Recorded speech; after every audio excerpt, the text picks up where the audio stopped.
Chers auditeurs, je vous souhaite la bienvenue à votre rendez-vous musical Appassionato sur Radio Judaïka 90.2 FM, que vous pouvez également suivre en streaming sur notre site radiojudaïka.be.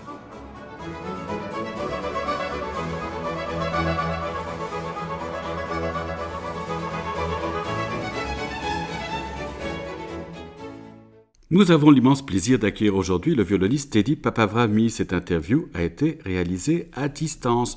Alors je résume votre parcours. Vous êtes né à Tirana, en Albanie, et débutez l'étude du violon à 4 ans avec votre père, Robert Papavrami, professeur réputé.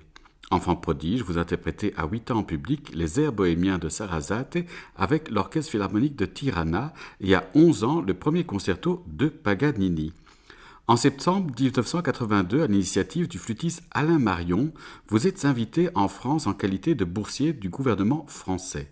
Vous y suivez l'enseignement de Pierre Amoyal au Conservatoire national supérieur de musique de Paris. En 1986, vous recevez votre premier prix du conservatoire à l'unanimité du jury. Par la suite, vous croisez le chemin de violonistes célèbres comme Zino Francescatti, Victoria Moulova ou Victor Tretiakov. Vous remportez aussi de nombreux premiers prix à des concours internationaux. Depuis lors, vous vous produisez avec des chefs comme Kurt Masur, Armin Jordan, Christopher Hogwood ou Jean-Claude Casadesus et avec des musiciens comme Martha Argerich, Nelson Görner, François-Frédéric Guy, Xavier Phillips, Akiko Suwanai ou Maki Okada. Parallèlement à votre activité de musicien, vous êtes depuis 2000 le traducteur officiel de l'écrivain albanais Ismaël Kadare pour les éditions Fayard. Vous avez également joué dans Les Liaisons dangereuses de Laclos, réalisé par José Dayan. Pour finir, vous êtes professeur de violon à la Haute École de musique de Genève.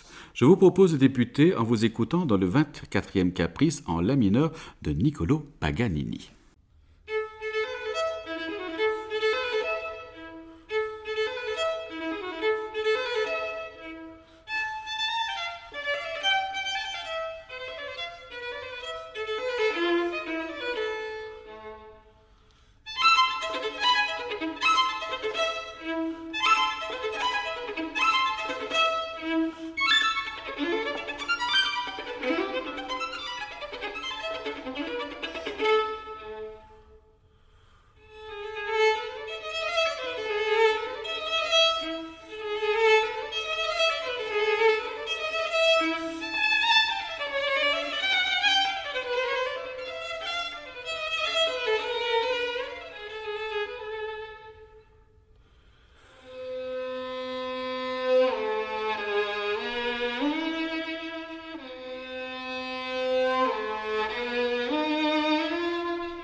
le 24e caprice en la mineure de Niccolò Paganini dans l'interprétation de notre invité Teddy Papavrami.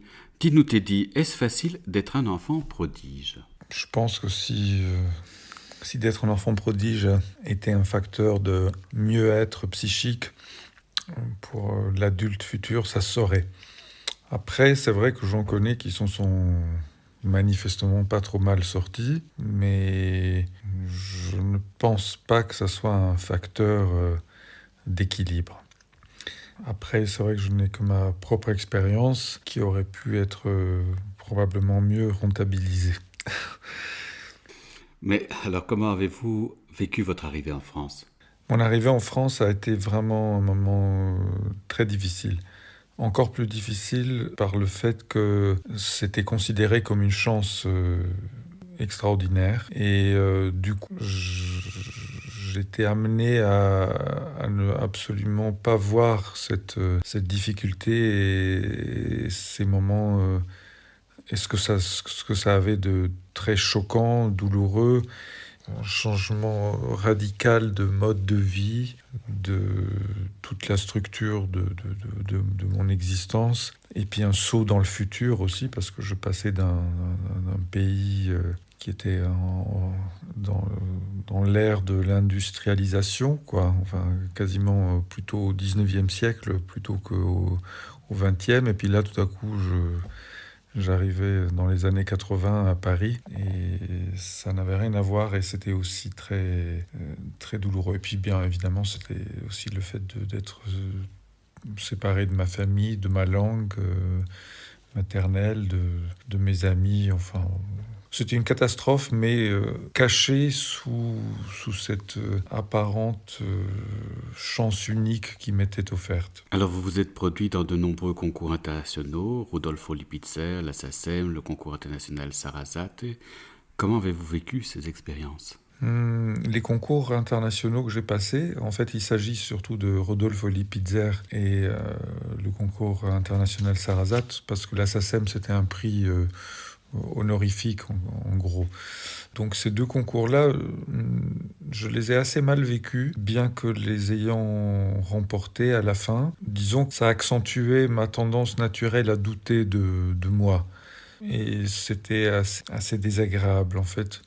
Je n'ai pas souvenir, si j'ai quelques bons souvenirs relatifs dans le concours Sarasate. Mais de toute façon, mon jeu n'était pas celui que je souhaitais avoir encore à ce moment-là. Donc ça ne pouvait pas être des moments de plénitude. Je vous propose de poursuivre en vous écoutant dans le prélude de la troisième partita en mi majeur BW 1006 de Jean-Sébastien Bach.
Le prélude de la troisième partita en mi majeur BWV 1006 par Teddy Papavrami. Il s'agit d'un nouvel enregistrement qui paraît chez Alpha Classics. Alors Teddy, comme je viens de le dire, ce mois-ci paraît un nouvel enregistrement des sonates et partitas de Jean-Sébastien Bach dans votre interprétation. Donc il s'agit de votre deuxième enregistrement de ce recueil. Pourquoi avez-vous éprouvé le besoin de les réenregistrer ? Le choix de réenregistrer les sonates et partitas de Bach, c'est venu guidé surtout par le plaisir que j'ai eu à les retravailler, ce que je n'avais jamais cessé de faire, mais c'est intervenu à cette époque, à cette période pas si lointaine, donc premier confinement. Tout à coup, voilà, il n'y avait plus du tout d'impératif, d'obligation de répertoire. Et là, comme beaucoup de musiciens d'ailleurs, c'est vers Bach que je me suis tourné très, très naturellement. L'idée a germé au bout de quelques semaines de ce travail. En fait, j'étais parti dans l'idée de faire un tout autre disque, un autre programme complètement différent autour de la musique espagnole. Et puis soudain, il m'a paru évident que j'aurais plus de plaisir à ce moment-là à travailler Bach et à réenregistrer ses œuvres parce que je percevais de nouvelles possibilités. Alors justement, comment votre jeu a-t-il évolué depuis le premier enregistrement ? Je suis quelqu'un qui a beaucoup changé, beaucoup cherché dans sa vie, changé de technique, changé d'approche, aussi bien stylistique qu'instrumentale. Ceux qui me connaissent bien savent à quel point c'est parfois difficile de raccorder des périodes un peu éloignées dans le temps concernant mon jeu. Mais même s'il y a des constantes, bien sûr. Par rapport au premier enregistrement, je pense que c'est un jeu plus direct où j'ai senti que avec une plus grande économie de moyens expressifs, je pouvais aller davantage à une expression plus essentielle. J'avais, disons, développé de nouveaux moyens d'expression qui me permettaient de me défaire de certains autres pour, m'a-t-il semblé, un résultat intéressant et plus pénétrant. Enfin, c'est comme ça que je le ressentirais. Mais ça n'est pas parce que je me suis dit radicalement, je veux faire complètement autre chose. Maintenant, voilà, effaçons tout, recommençons. C'était pas cette démarche-là. Mais ça n'est pas si éloigné parce que la petite chose qui paraît minime change quand même peut-être quelque chose d'essentiel. Et de manière générale, qu'est-ce que ce recueil représente pour vous ? Ce recueil, c'est le sommet de la littérature pour violon. C'est simplement c'est quelque chose d'inépuisable. Évidemment, on peut regretter qu'il n'y ait que 6 sonates et partitas. Et en même temps, ces 2h30 de musique qui coûtent si cher en heures de travail pour les préparer, sont d'une richesse inépuisable. Et puis évidemment, il y a, bien sûr, au-delà de ça, il y a un millefeuille d'impressions personnelles depuis mon enfance, parce que j'ai dû commencer à travailler la première sonate de Bach quand j'avais 7 ans, quelque chose comme ça. Donc vous imaginez tous les parfums d'une vie qui se sont superposés là-dessus, même si évidemment... Justement, je fais peau neuve lorsque j'interprète. Évidemment, c'est pas de moi qu'il s'agit, c'est de ce que je crois être une forme de justesse et de manière d'être au plus près de l'auteur. Mais enfin voilà, ça représente quand même toutes ces choses à la fois. Alors faisons place à la musique. Voici la Grande Chaconne, extrait de la deuxième partita en ré mineur de Jean-Sébastien Bach, dans la nouvelle interprétation de notre invité Teddy Papavrami.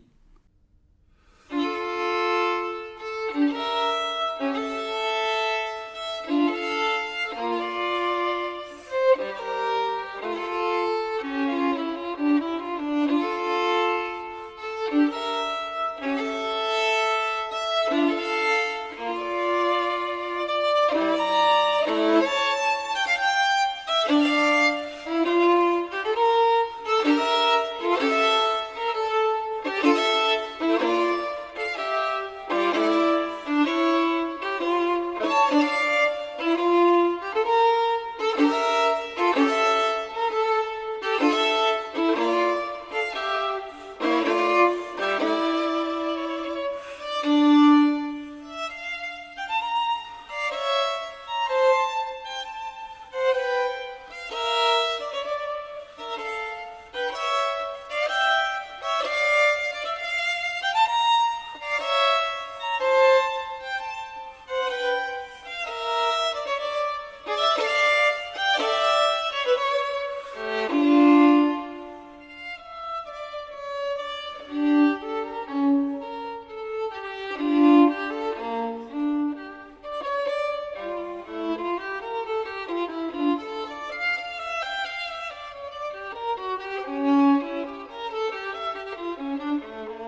Vous êtes sur Radio Judaïka et vous écoutez Appassionato, votre rendez-vous musical. La Grande Chaconne, extrait de la deuxième partita en ré mineur de Jean-Sébastien Bach, extrait du nouvel enregistrement de notre invité Teddy Papavrami, un enregistrement qui vient de paraître chez Alpha Classique. Teddy, vous êtes aujourd'hui professeur à la Haute École de musique de Genève. Quel message cherchez-vous à transmettre en priorité à vos étudiants ? Alors dans l'enseignement, il est vrai que il y a des valeurs essentielles qu'il s'agit un peu de faire découvrir ou redécouvrir aux étudiants. Alors ça peut paraître étonnant, mais enfin la première étant la valeur du travail en fait, et la capacité à supporter la frustration pour un but qui n'est pas immédiat. Enfin, loin s'en faut, parfois il est très, très lointain. Mais on ne peut l'atteindre que par une persévérance très grande et une grande régularité. Et il y a d'abord, malheureusement, parce que ça devrait être acquis, je pense, à des étudiants au niveau de bachelor et master, mais il y a cet enseignement-là qu'il s'agit de leur apporter. Ensuite, c'est des choses qui vont paraître peu artistiques et terre à terre, là, mais qui sont néanmoins hautement indispensables, c'est-à-dire la construction du travail, tout simplement. Donc, d'abord, la volonté de l'accomplir, et puis ensuite, il y a le fait de comment organiser une journée de travail, comment construire, comment résoudre à long terme un problème technique. Enfin, en bref, oui, le message, c'est comment devenir meilleur et comment essayer d'aller au maximum de ses possibilités, qui est une quête, à mon avis, très noble, hein, et qui en vaut la chandelle. Mais il est vrai que c'est peut-être d'autant plus difficile à une époque où l'immédiateté des satisfactions c'est encore accru. Je ne dis pas que c'est nouveau, bien sûr, mais c'est évidemment devenu encore plus efficace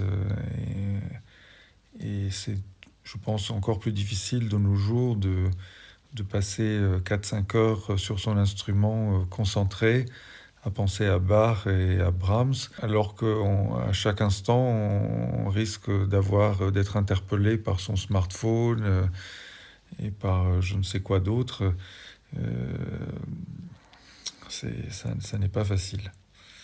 Après, bien sûr, il y a toute la dimension artistique, de servir la musique, d'être au plus près de l'univers du compositeur. Et c'est des choses extraordinairement riches et pleines de surprises. Mais c'est vrai que les premières choses restent ces éléments un peu terre à terre du travail et de l'organisation du travail qui font la plupart du temps défaut, vraiment, dans l'éducation des jeunes personnes auxquelles j'enseigne. Alors, au-delà de votre activité de pédagogue, vous vous produisez avec de nombreux artistes prestigieux. On pense à Xavier Phillips, à François-Frédéric Guy ou Nelson Gurner. Mais plus récemment, vous avez entamé une collaboration avec Martha Argerich. Comment les choses se sont faites ? Les collaborations, c'est souvent, finalement, c'est vrai qu'en prenant de l'âge, des fois je songe à la manière dont les rencontres ont démarré. C'est souvent un hasard, et puis ensuite, quand il y a eu des affinités, ou un désir commun, ou parfois le désir d'un des deux partenaires d'aller plus loin, et puis il a entraîné, du coup, réveiller le désir de l'autre, enfin un peu comme dans une relation amoureuse finalement. Donc il y a eu des gens pour lesquels j'ai eu comme ça un coup de foudre déjà avant de les côtoyer en tant que partenaire. D'autres où je n'avais pas d'a priori et où ça s'est révélé être une très bonne surprise, parfois très rapidement, parfois en prenant un peu plus de temps. Dans le cas de Martha Argerich, j'avais eu la chance de jouer avec elle dans un festival à Menton, à l'invitation de Piresh, Maria Joao Piresh. En fait, je devais partager une première partie de concert en jouant une sonate avec Maria Joao et une sonate avec Martha. Et avec Maria Joao, j'avais déjà joué une fois, et avec Martha, jamais. Et évidemment, c'était une pianiste que je vénérais totalement, et que je vénère toujours. Mais simplement, je ne m'étais pas attendu à ce qu'il y ait une facilité de transmission musicale directe au moment de jouer avec elle, comme celle que j'ai ressentie. Donc ça a été vraiment un choc, parce que j'avais l'impression de tout comprendre, de pouvoir la suivre dans les détours, dans les choses parfois construites comme ça de manière complètement instantanée, qui sont une des caractéristiques de sa musique. Et j'étais donc complètement, c'était un grand coup de foudre, mais comme chez beaucoup de ses partenaires. Enfin, là, ce que je dis là, je sais que beaucoup d'autres le diront. Enfin, jouer avec Martha est quand même une impression, enfin, c'est un délice absolu. Enfin, c'est quelque chose d'extraordinaire dans l'immédiateté de la construction de choses parfois complexes et élaborées, mais qui se font comme ça sur le vif, en fait. Alors je vous propose de vous écouter dans le premier mouvement de la célèbre sonate A Kreutzer en la de Ludwig van Beethoven, captée au festival Martha Argerich de Hambourg. Donc Martha Argerich est au piano et Teddy Papavrami au violon.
Le premier mouvement de la sonate à Kreutzer en La de Ludwig van Beethoven, Teddy Papavrami était au violon, Martha Argerich était au piano. Il s'agit d'un extrait d'un nouveau coffret de 6 CD intitulé Rendez-vous avec Martha Argerich, volume 2, paraissant ce mois-ci. Alors Teddy, nous avons comme tradition d'offrir à notre invité de partager avec nos auditeurs un morceau de son choix. Qu'aimeriez-vous nous faire écouter ? Alors, je serais heureux d'entendre l'enregistrement de Fischer-Dieskau des Chants d'un compagnon errant avec Furtwängler à la baguette. Alors je vous propose d'écouter maintenant le premier leader extrait de ce cycle, Wenn mein Schatz Hochzeit macht.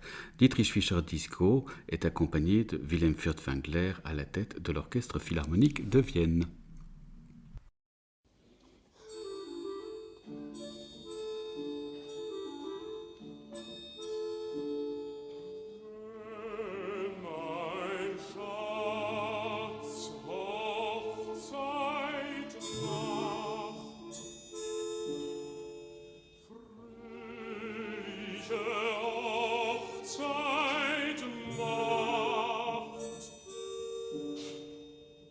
Oh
C'était donc Wenn mein Schatz Hochzeit macht, chanté par Dietrich Fischer-Dieskau, un extrait du cycle de Lieder des chants d'un compagnon errant de Gustav Mahler. Il était accompagné par Furtwängler à la tête de l'Orchestre Philharmonique de Vienne.